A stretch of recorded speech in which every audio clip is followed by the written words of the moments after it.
I am. I'm not even gonna sit Wow. here. I'm another week of game. I'm a golfer, man. And he in slow motion. Everybody else got that face on him like. I feel like I was playing in front of the people that raised me. We heard you got a little background. You like to dance. Say he was cooking something last day. Oh, yeah.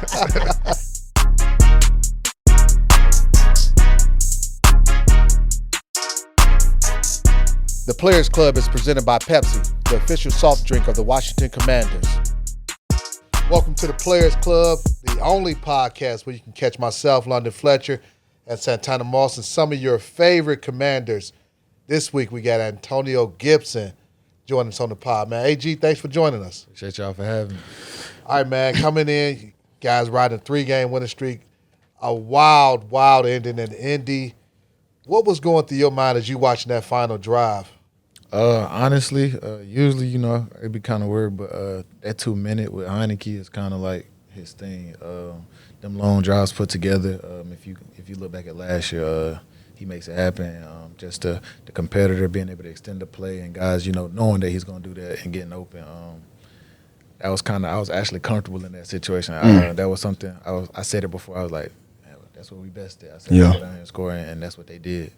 The last few games, man, you've been having some excellent games. Really, you had a nice touchdown catch against the Packers. Just sweet route. Mm-hmm. Last week, got into the end zone again, catching the ball.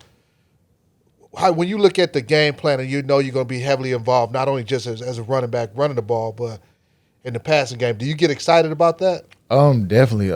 Especially last week, those guys play a lot of cover 3, so those guys were just running back and there's nothing but open space for me as a running back. So you catch the ball, you turn around, you see nobody there. That don't happen too often. So that game right there was pretty fun. And, going into that game, actually the first play, coach was like, those guys are going to be way out, so you're going to be our number 1 read. And running back. Right. Running back play into the flat is never number 1 read. So he's like, you're going to be the number 1 read on that. And you run for like 20 yards and ended up having it. And they did pretty much that the whole game until they made corrections. As I'm watching the game, I'm calling it up in the booth. And during the third quarter, offense got a little stagnant. I'm telling Julian Bram, I'm like, man, we need to start getting the ball back to the running back in the passing game. And then it seemed like the drive where we got the field goal, they end up throwing you the ball. You made a couple plays happen in that drive to really get to start that comeback going. It just gives us a lot of space and opportunity. Backs and the flats, those last-minute checkdowns, guys are so worried about the post or the track going across. They're not really focused on this unless it's in the game plan. And, they just give us opportunity to run. It's just like a free play for real. Honestly, if you want to take it like that, that last-minute check down plays already extended. Oh, back right there. Everybody else focused on everything else. So, that helps out a lot if you think about it. Speaking of our pass game this year, and especially with you in it, do you feel like it's a difference from the years before? Because to me, I'm not sure. I've seen you do your thing on both sides for the last few years, but I feel like what I've been expecting to see since from day one, knowing you had a stint at receiver in college, knowing they said we're going to have them heavily in the passing game, seemed like they upped it this year a little bit more. They're giving you a little more volume in the passing game, giving you more routes than just that basic, them basic angle or arrow routes at the backfield or swing pass or something like that. Definitely. And that showed last week with the I guess a mini post in the red zone, allowing me to run routes. Work DBs, linebackers or whoever on me. We had some up this week, but we didn't get to it. But they're extending it. I love stuff like that because that's what I did in college. That's what I was used to. So definitely enjoying that, and we are upping it.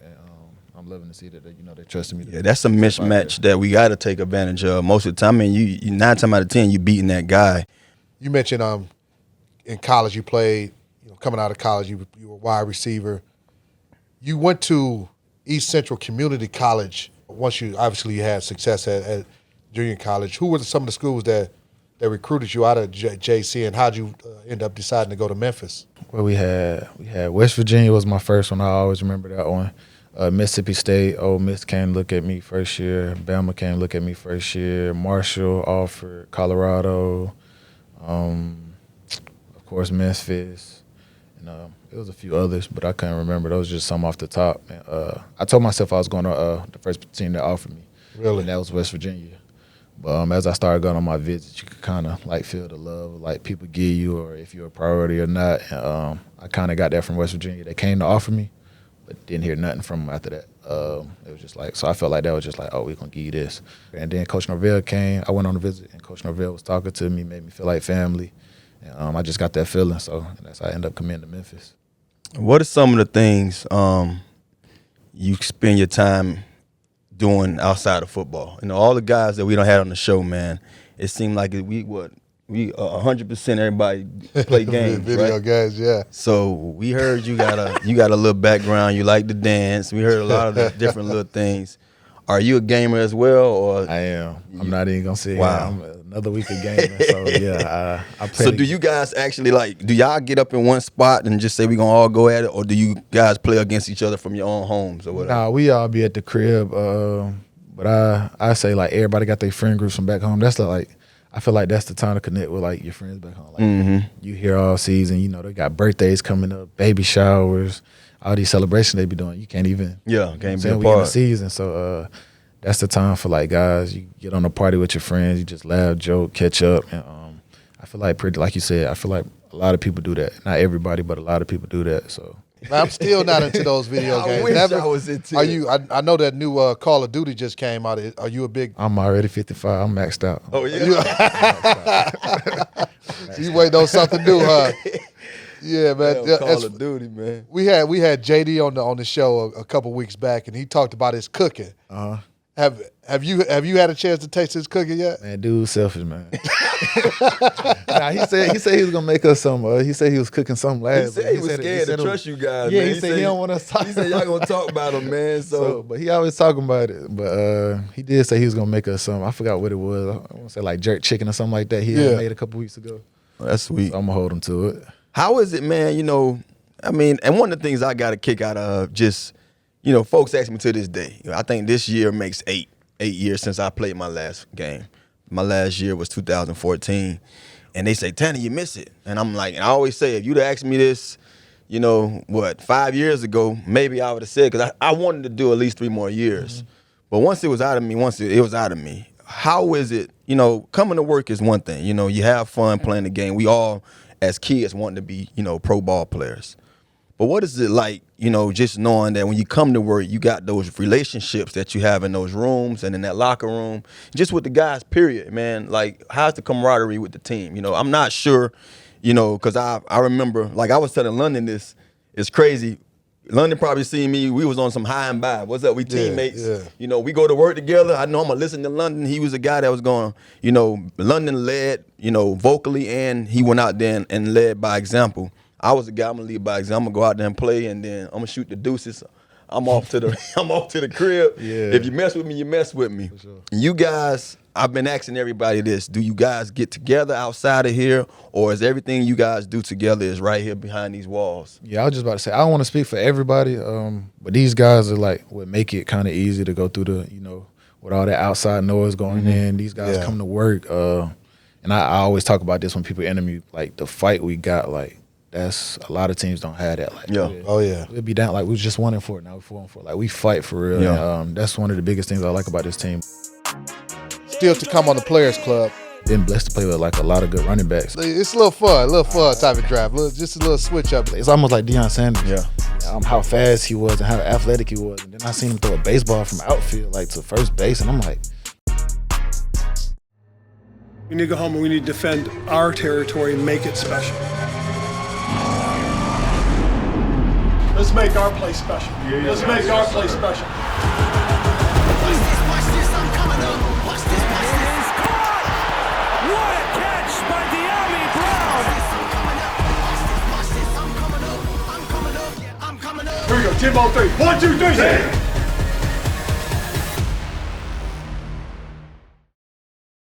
Time for the player profile presented by Pepsi, the official soft drink of the Washington Commanders.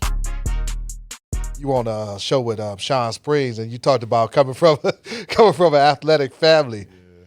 Were you guys competitive, or what was it like growing up in your household? I wouldn't say too competitive. It was always me, my mom, and my sister. So, you know, honestly, like I've always seen them working. Like to this day, like they still work. They work extremely hard. Like to the point where my sister works 7 to 7. Like she's always tired. Like we up during the day, she sleep. Really? Sleep at night, she up. So like it's crazy. My mom had three jobs. Like, she had to work. Yeah. You know, in order to provide. So we weren't like, you know, always competitive, but she put me in everything. They used to call me Lil Tony. Like I always played up. She made showers and everything, regardless of the price. Like she figured it out. And, so we weren't as a family, but like she made sure that we were. She took care of my sister. My sister took care of me. They both took care of me. So Was that part of your? I know some guys they, you know, want to take care of my mom. Was that part of your motivation? You know, as far as hey, I got this talent. I'm gonna max out of the NFL because I want to be able to provide and take care of my mom and my sister because of what they were able to do for you. I was about to say, I know a lot of people say the same thing, but that's honestly like one of my biggest things. You know, I got one of my goals up the list. I got her house, my mama house. You know, I haven't done too much for my sister yet, but it's coming for sure. You know, Baby steps. Yep, for sure. Can't go all out. But you know, if I'm blessed enough, you know, to reach this contract and so forth, and you know, in this league, they won't have nothing to worry about for sure. Speaking of your family, I know you was born and raised in Georgia. I remember draft day. I was on NBC, and when we got you, I got a chance to briefly talk to you. Your family, if I'm not mistaken, your mom she grew up here, or your grandmother, mom and sister grew up here. Wow. So how is that coming? And I'm pretty sure I asked you this before, but you know, we're on the Players Club. A lot of these people might not have known. What's that feeling like, man? Knowing that you playing in front of, I guess, your mom, them basically upbringing. You know what I mean? Like, it's a good feeling. Really, you know, most people want to get drafted by their hometown. Yeah. For me, that was Atlanta. Yeah. I'm not even gonna lie about it. Like, I would love to play in front of my hometown where I grew up at, but this was this is like the same thing. You know what I'm saying? So I got home away from home. way more family up here, anyways. Like, and I always got somebody at the game. Yeah, watching. the games. Like, Okay. Either they outside, you know, tailgating, or they in the game. Got 6 season ticket holders. And it ended up working out. Like, I got people, you know, to help out with baby girl now. If I got to do something and something like that. You know, we not just out here. Like, we know people. We can go up the street, and you know, we got family out here. So Folks used to ask me a lot, and I'm pretty sure because I mean it's easier too because we playing. This is our home stadium, so you know we get up for our home games. But I used to get the question all the time, like, what was it about Dallas with you? And folks just thought, oh, Tanner, you was the Cowboy killer, and I'm like, nah, honestly, you know, my mom, brothers and sisters stayed in Dallas. So when I go to Dallas, they was right in the stands. So I feel like I was playing in front of the people that raised me. You know, we all stayed in one house at one time. It was all 15 of us in that one house. So I remember just the moments when my uncles and aunties whooping my behind. Now they get a chance to see me do what I was doing in the house, breaking stuff. How do you ever get some of them memories like, man, I'm playing, you know, I'm not sure if anyone that you grew up with is here, but it could be a grandmother, it could be anything. But do you ever get that feeling like, man, I'm playing in front of these people that basically watched me come up and knew this one may be possible one day? For me, it's a little bit different. It's like they didn't get to watch me, you know. Because you was in Georgia. Yeah, they didn't get to watch me go through them smaller stages, high school. And don't get me wrong, some of them traveled sometimes, you know, to catch some of them games. And I appreciate everybody who did, because it's a long drive. Yeah. But, you know, it's more like, now they get to see me at they the get to highest see level. it. So why not put on a show? So, you know, they hear real big. That's what's You up. mentioned baby girl. You're talking about your daughter Taylor. I know Halloween just passed. What was Halloween like for you guys? Did you all come over here to the park and participate in the Halloween festivities? Yeah, we did. It was good. We had at her daycare. They had a trunk or treat. She dressed up as a little minion off of Despicable Me. That was cute. And then we came up here, of course, and she had a good time. Then I think I was the big bad wolf. My girl was Red Riding Hood, and she was the grandma. So yeah, that was a good time. Oh, that's dope. That's dope. You know, as we look at your transition on a football field, you came out of Memphis. You mainly wide receiver. You played some running back, and you know just the evolution of your game as a running back. You mentioned when your rookie year, you know, not really knowing where to hold at and all that type of stuff. How do you feel like where you are in terms of as a running back now, based on where you were when you first came into the league? Big difference. You know, just through trial and tribulation, I feel like, you know, messing up so many times, you know, I feel like I learned so much. And then I got so many running backs in there, like vets, JD, Jonathan Williams. I had Peyton Barber, Lamar. Like I've been blessed to play with like a lot of good running backs, and you know, just to be able to watch them and and pick their brains a little bit. And I'm sorry, AP of course with the short time we was together, and so Geis, Bryce, like a lot of running backs. You know what I'm saying? So I've learned a lot, and just been able to pick. But I honestly feel like I still got a lot to learn. Like today, I just picked up on myself. Like I feel like I'm still running high. I feel like I got more power when I run a little bit lower. And I can make cuts. That's just me. You know what I'm saying? Crazy. Me realizing that. That's crazy. You said that. Like, it's a down that pops up in my head. You would have hit your head on the goalpost, and you got up in there, and I think you saw it. Yeah. And when you got ready to get up out of there, you bumped into somebody, and I saw you beating the ball like. Cause you knew. Was it last play? It was last. It was like the last. It was probably power. I'm sitting back and watching. I'm like, oh, It was he right had up the A gap. And you got through there, but I don't know if you bumped into somebody back or what it was. But you was hitting yourself like you just knew like that was a home run hit. So by you saying that, sometimes but it happens with the best of us. We all go through. It's trial by error. So that's something that'll be a learning lesson for you on the tape. Pretty sure Jordan play that thing and say, look, bro, if you done went with your shoulders, you bounce off of that, so.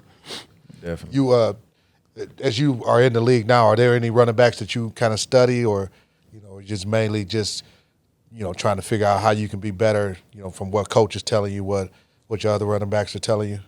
We watch a lot of film, like on similar runs and stuff. Yeah. That'll probably be the most time I watch other backs, and that could be between anybody or who the opponent end up playing. But I remember watching, I forgot who it was, but just picking up, like I pick up on so much, like because I'm like self-critiquing. I remember him just like running at him and then like just breaking flat, and that just messes up their angle. And I end up trying to in practice. I was like, all right, that do work.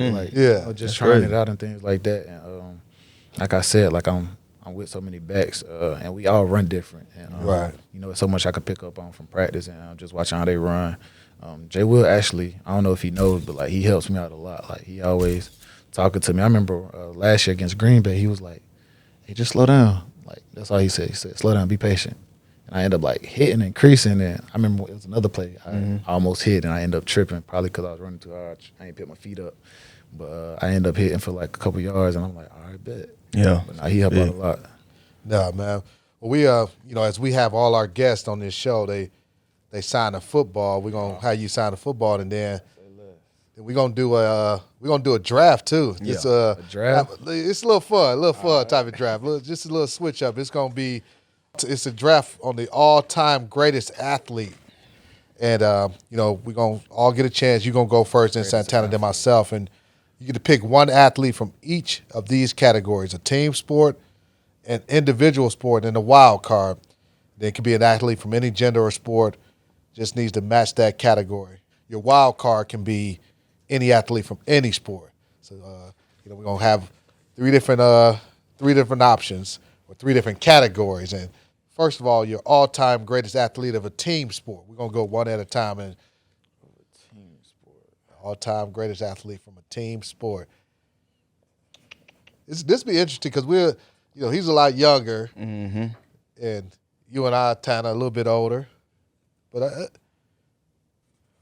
all right, who you got, AG? I went with Brian. Yeah, he went L.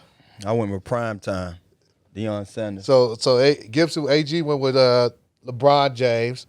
You went with prime time. Deion, that's one that Deion Sanders. that's a shocker. I went with MJ, Michael Jordan. So let me elaborate a little bit because we all know prime time played baseball and football. Right. But Primetime also could have went pro in basketball, and he was fastest out of anybody in track. Could have did. So if you look at his Florida State record, the man played basketball also. Did he? Could dunk a ball like it was nothing. But he couldn't hoop. Could put up 30-something points a game. Go look it up. I'm gonna have to look this one up. Primetime, he opted out of playing basketball. He played basketball in high school. He didn't play it in college. But he ran track in college. He ran track, and he did basketball, track, football. I'm a Florida guy, so I know this. So he played 4 sports. That's a good way to look at it. Team sport. He can do them all. He can do them all. All right, let's look at an individual athlete, individual sport. Okay. Yeah, individual sport. Let's see. Oh, gotta go with Well, this is tough. This is tough. I got two people I'm thinking about. Go ahead, AG, if you're ready. That one I went with Usain Bolt. That's a good one.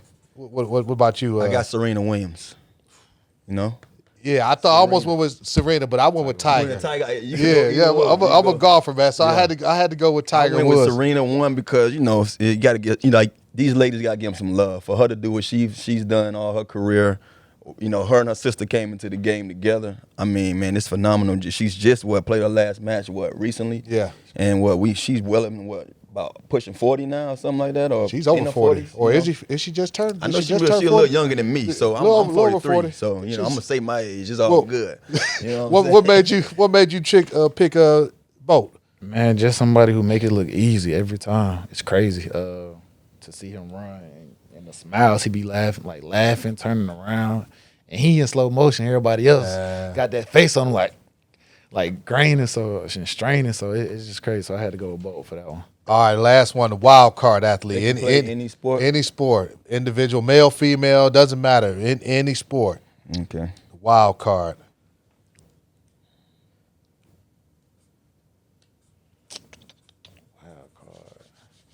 Any All sport. mine start with B's. Name my son with a B. Who you got? Go ahead, who you got? Bo Jackson. Oh, Yeah. Why Bo? Man, just growing up, like the stories you hear, and it's like you can't really find too much, but like you hear, it's almost like Deion Sanders. Yeah. How fast he was and how athletic he was, and then I seen him throw a baseball from outfield to first base, and I'm like, man, what the heck? I got the same thing, Bo Jackson. It's crazy. Hey, man, but this is a great time. We appreciate you joining us on the Players Club, man. Looking forward to seeing you this weekend against the Vikings. Appreciate y'all. All right, buddy. Still to come on the Players Club. Along with him, man, Antonio Gibson. Yeah. Antonio Gibson has been doing it pretty much the entire year. He's playing probably better than his Pro Bowl season right now. Yeah. Oh, he's playing at the all-pro level. Be sure to listen to the extended version of the Players Club podcast wherever you get your podcasts. Plus, you can watch on Commanders YouTube and Commanders.com. We need to go home and we need to defend our territory and make it special. Let's make our place special. Let's make our place special. Watch this, I'm coming up. Watch this. He's caught! What a catch by De'Ami Brown! I'm coming up. Here we go, team ball 3. 1, 2, 3, say.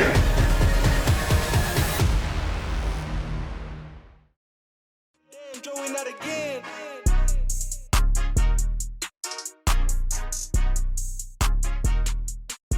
Welcome back, Santana. We're going to talk a little stars and sleepers, man. Who are some of the stars that you've noticed playing over the last few games during this 3-game winning streak? Then we'll also talk about some of the sleepers. I mean, off the bat, I will, jump on the offensive side of the ball. It's hard not to mention this guy, Terry. We've been talking about Terry getting the ball, and it shows you when he does get the ball who he can be for this team. So, he's the obvious on the offensive side. I can say, along with him, man, Antonio Gibson. Antonio Gibson. You got to throw Gibson in. Yeah, Antonio Gibson has been doing it pretty much the entire year. Yeah. Defensively, man, it's crazy. He didn't get the chance to play, stars-wise. He didn't get a chance to play last week, but Cole Holcomb has been leading the team in tackles, basically. He's been playing well. And Cam Curl. I talk highly of Cam Curl, and, man, the way he played the safety position, the way his role is when it comes to playing that, that I guess you can call it the Buffalo nickel, when he's down there up close. Last week he had more of a role in the box. Right. We put the other two guys back deep, but he just plays he just know how to he impacts the game so much in the run game and the pass game. When he had to stick those tight ends in the pass game and the run game, he just does stuff and things. I'm gonna stick with the defensive side for starting off with my stars. I think we gotta start with Jonathan Allen. Yeah.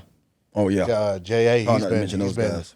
I mean, it's just not just during the 3-game winning streak, but every game. If you think about it, he's just out there making things happen, causing havoc on the other opposing team's backfield, in the opposing team's backfield. What is that like? I think he got 8 tackles for a loss, second in the NFL. He's playing probably better than his Pro Bowl season right now. Yeah. Oh, he's playing at the all-pro level. Yeah. From a sleeper side, though, guy that I really like this past game, two guys stood out to me from a sleeper standpoint. Is John Ridgway. Yeah, we saw I thought that. Ridgway did a lot of good things, especially early in the game when the Colts were trying to run the ball.